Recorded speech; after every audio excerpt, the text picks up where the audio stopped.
Welcome to Two Travel Dads Podcast. Here we share our favorite destinations, travel tips, ideas for saving money, and stories from our adventures.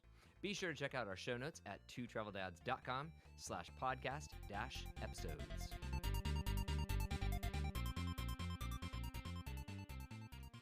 Hey, this is Two Travel Dads Podcast, and I'm Rob. I'm Chris. And today we are going to talk all about the Kona Coast of the Big Island of Hawaii. Sound good? Yeah, it sounds great. So before we dig into it, just to be really clear, the Big Island is actually called Hawaii. Like, its name is Hawaii Island. Did you know that before we went? I think I knew it at some point in time, but I always have to go back and take a look and see which island is which. And knowing it's Hawaii always confuses me. Yeah, so we are going to be talking about the Big Island, aka Hawaii Island. And if you're looking at a map of Hawaii, the Big Island is the one that is furthest east. It's, of course, the biggest. It is. I was going to ask if it was the actual biggest island. island. Yeah, it's the biggest by far. And it's the one that has active volcanoes. So in the last year, both Mauna Loa and Kilauea have been active. You'll find if you head over to Maui, that's where Haleakala is. Haleakala is not on the Big Island with the rest of the volcanoes, but also Haleakala National Park. It doesn't have an active volcano. So that's just something handy to know if you're thinking about the different islands. Yeah, I think we should just kind of jump in and talk about all the cool things that we discovered on the Big Island of Hawaii, specifically the Kona Coast. Before we jump in, I'm just curious because you can pronounce a lot of the locations really well. Is there some like cheat sheet or guide to understanding how to pronounce a lot of the different places in Hawaii? Because I feel like it's quite difficult. Yeah, so the Hawaiian alphabet does not have 26 letters. You'll notice that it's missing things like T and S, things like that. When you're seeing a Hawaiian word and wanting to say it out loud, you say every single sound. So, for example, one of the places that we'll probably talk about today is Punalu'u, and that has two U's in a row. So unlike vacuum that has two U's in a row, Punalu'u, you actually say both of the U's. So when you do that with any sort of Hawaiian word, another one that we're going to talk about, I'm sure, is Pu'uhonua Ahunaunau National Historic Park.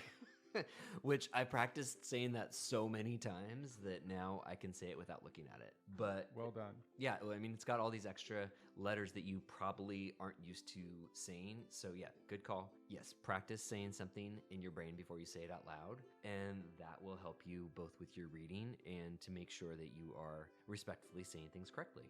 So yeah.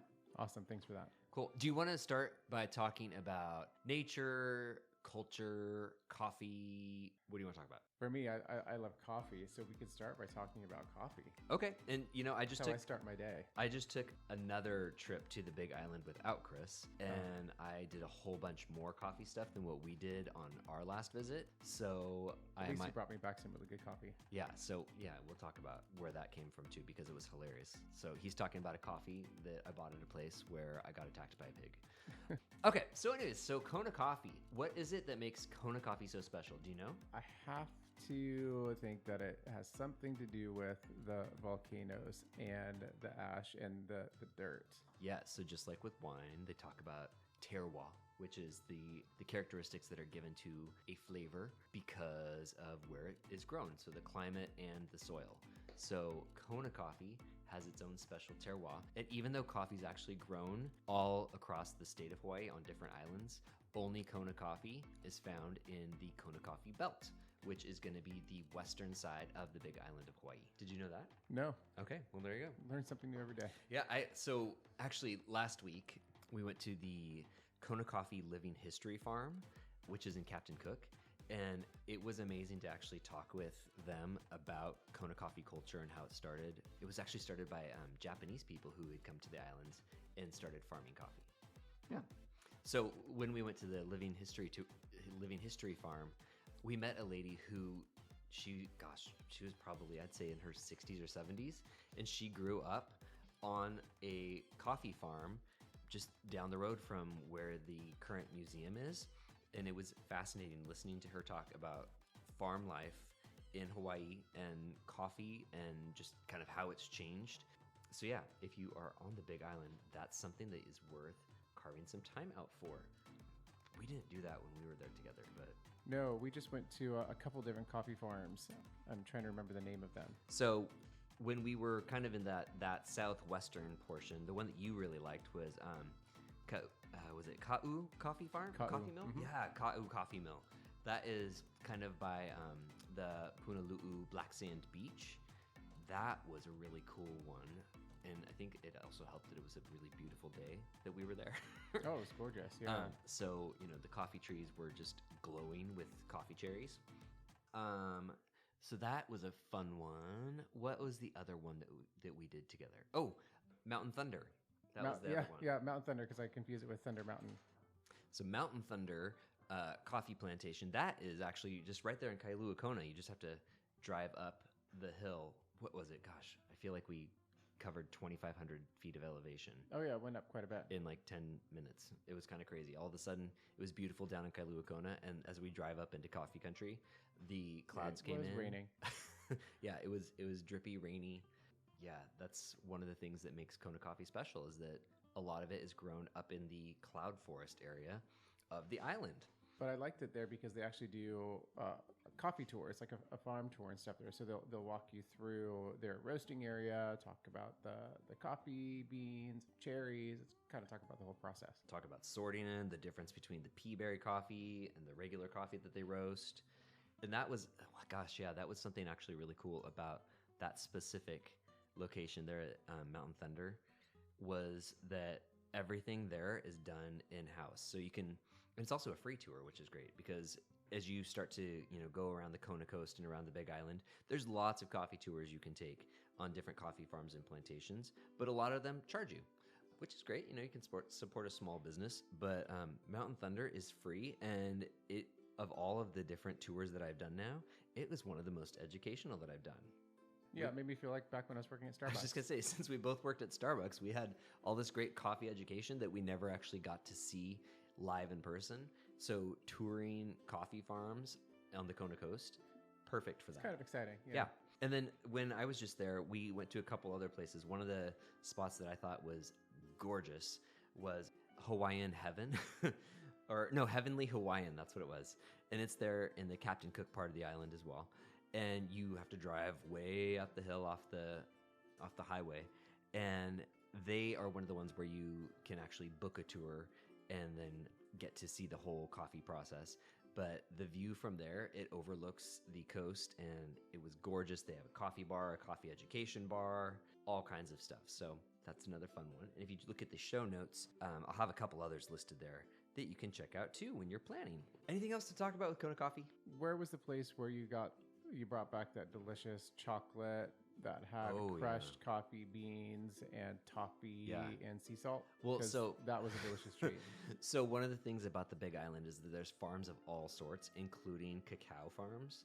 So there is this place there in the southwest corner by the green sand beach, which is called Papakolea, the green sand beach there. And Buzz is what it's called. It's Buzz Farm. And they raise bees, they grow cacao, they grow coffee. And with that, they're making all their own farm fresh products. And I brought back both some incredible whole bean pea berry coffee. It's delicious. I've been having a pour over like every morning. Yeah, it's pretty good. But then also made from their chocolate and then chocolate they source from around the island. They make chocolate bars with crushed up coffee beans and sea salt and caramel bits and the most delicious thing. And that's why you should make sure to stop at every single farmside stand that you see. Or roadside farm stand. So that was it for talking about Kona Coffee, I think. I've got so many more things to say, but we've got a lot to talk about in like 25 minutes. Yeah.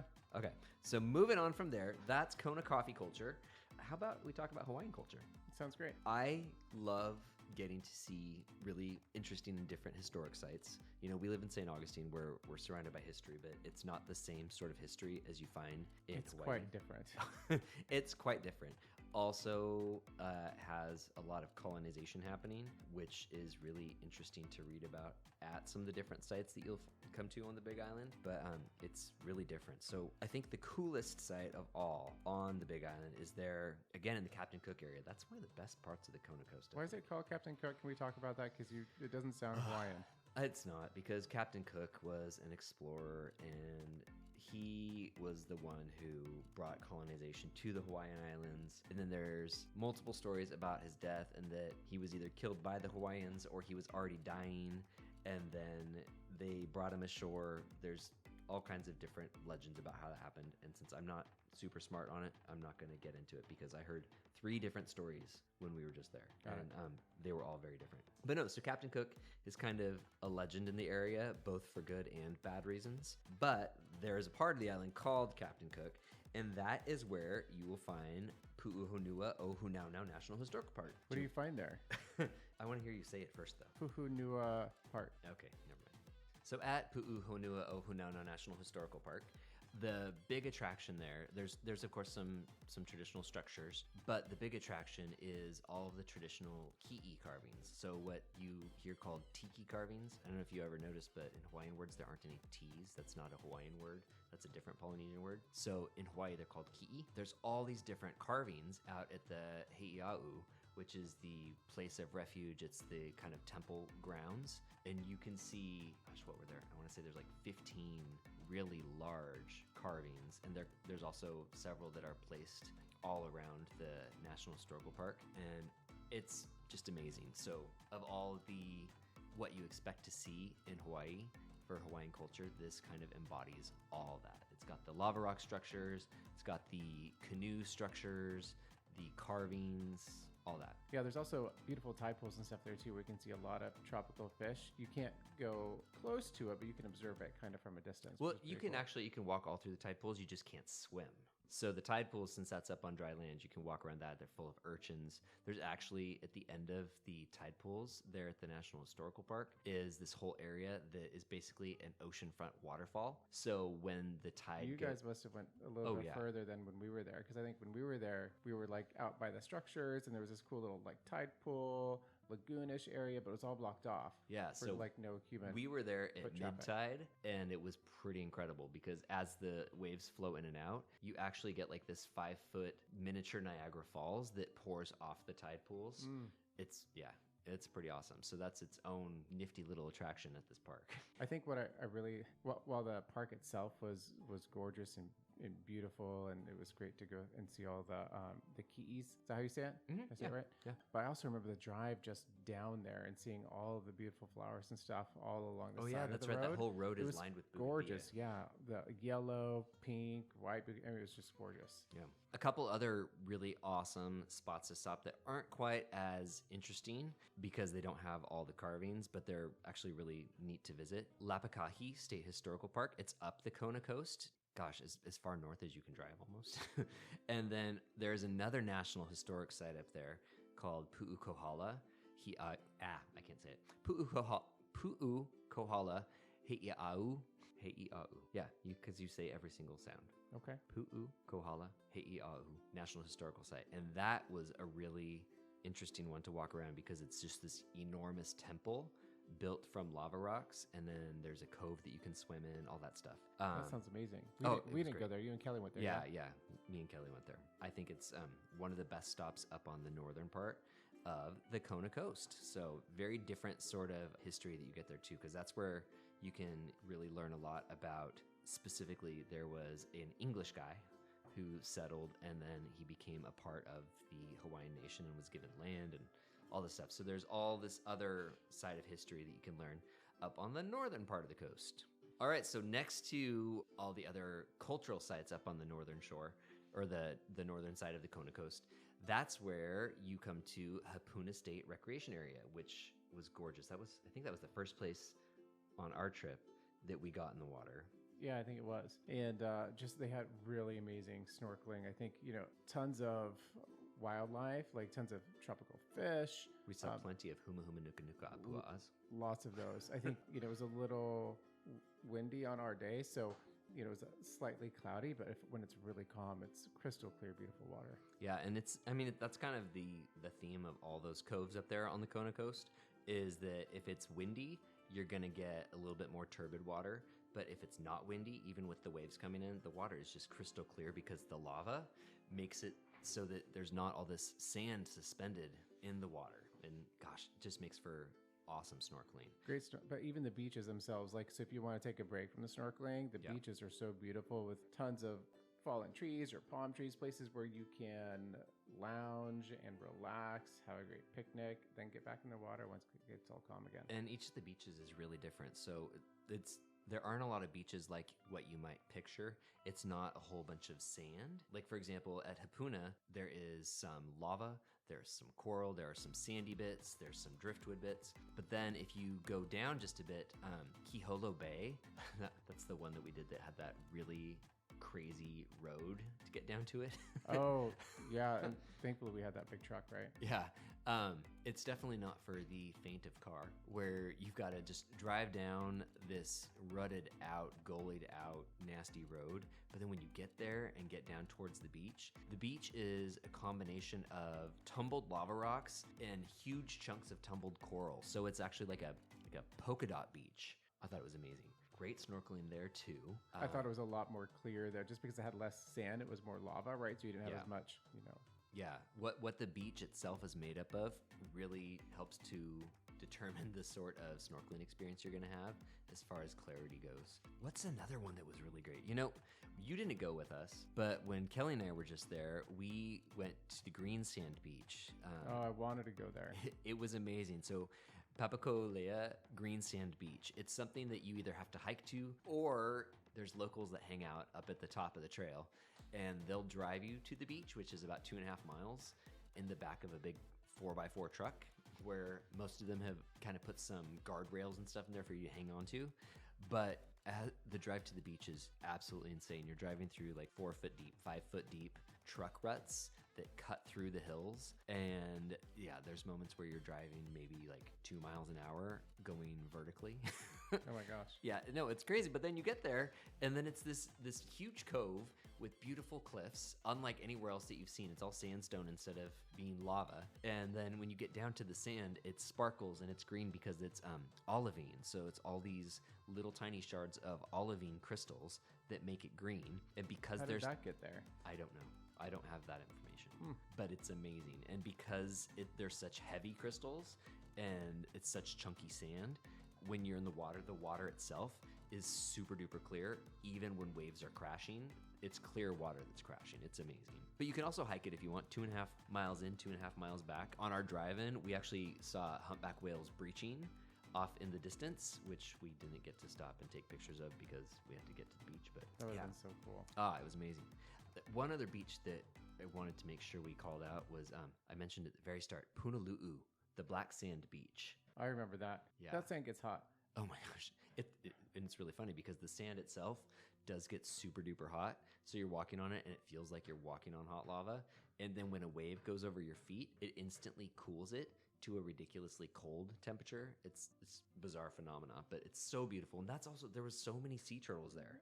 So many sea turtles, and you got to keep your distance from them, but it's just amazing to sit, relax, listen to the crashing waves, and just watch the honu relax and move around. And they try and get into the tide pools, or they try and climb up on the beach. It's sometimes you want to so help cool. them, but you can't touch them. But sometimes you'll see them get stuck up on top of one of the rocks. Just they relax, they hang out, they're patient, they wait for a wave to crash on them and move them forward to the next spot. Yeah, and you'll see the honu all over the Big Island. So we saw more on the Big Island than we saw on Oahu or Kauai. They seem like they're everywhere. So if you do see one on the beach, the rule is 20 feet. And if you don't know how far away 20 feet is, if you close one eye and you hold up your hand and you stick up your thumb, if you turn your thumb to the side and it covers the entire body of the turtle, that means you're far enough away. If you can't cover with one eye, if you can't cover the turtle with just your thumb, you're way too close. So That's a good tip. I know, it's on the National Park Service site. One final thing to talk about with the Kona Coast is, I think, the most incredible experience that you could possibly have, and that is nighttime snorkeling with manta rays. That's amazing. It is incredible. I didn't really know what to expect, but just watching those huge creatures just swim up and do barrel rolls and gently swim by you, like super close to your body and face. Did you think it was scary? Not at all. No. Did you think it would be scary? No, because I know that they don't have teeth, and I'd be scared to do that with sharks 100%, but manta rays don't have teeth. There's never been any issue of like manta rays attacking humans. How would they even do that? I don't know, right?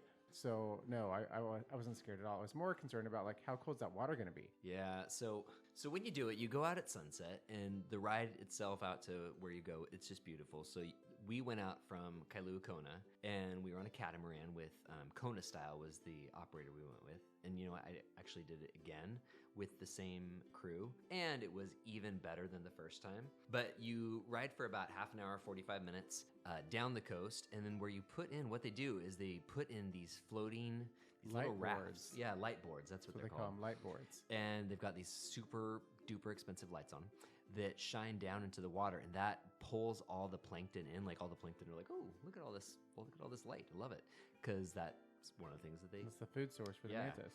Yeah, so manta rays then come because they know all the plankton. They can sense all this that's going on. The manta rays come and they start to feed, and they never stop moving because their mouths are just kind of permanently open, right? So as they swim, all the water pulls across their one of the gill rakers, I guess, and that's how they get all the plankton. So you don't have to do anything.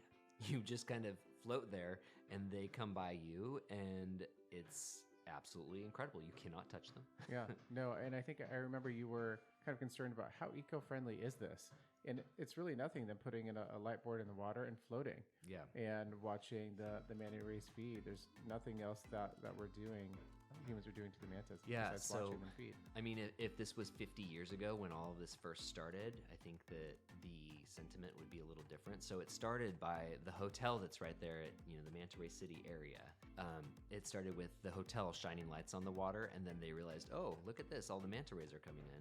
And then it turned into a tourism thing. So over 50 years of doing this, the mantas have learned that this is where they can go for super duper easy feeding at night. So there's that element with that's not good. But as far as interaction and damage or harming the mantas, luckily you don't touch them, they don't touch you, and they just come by, have a great meal, and take off. And this last time that I was there, it was something about it was just perfect.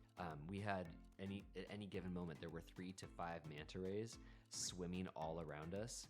And I got several pictures with multiple manta rays in them below us, and it was just out of this world. It was You'll amazing. have to share that brand of like underwater phone case that you use, because if you don't have like a really expensive GoPro, Bob's camera takes amazing video and pictures. Yeah.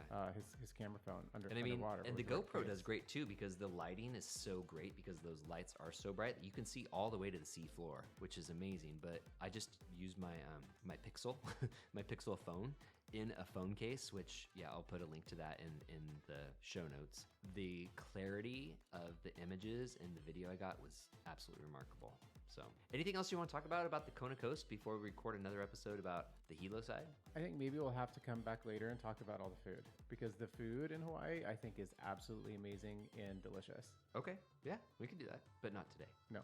But if we don't record an episode about that, make sure you get a malasada. Those are the best things ever. They're amazing. The passion fruit one, the lilikoi malasada from the Punulu'u Bake Shop, that's kind of by the Black Sand Beach and the Green Sand Beach. Wow, best food ever. Absolutely delicious. Anyways, though, that is it for right now. We will have all kinds of information available for you on the blog or in the show notes. And then stay tuned or tune back in, because we've got more all about the Big Island of Hawaii coming your way. Aloha. Two Travel Dads podcast is written by Rob and Chris Taylor and produced by Rob Taylor in Suquamish, Washington. If you would like to be on Two Travel Dads podcast or sponsor it, please visit us at twotraveldads.com/work.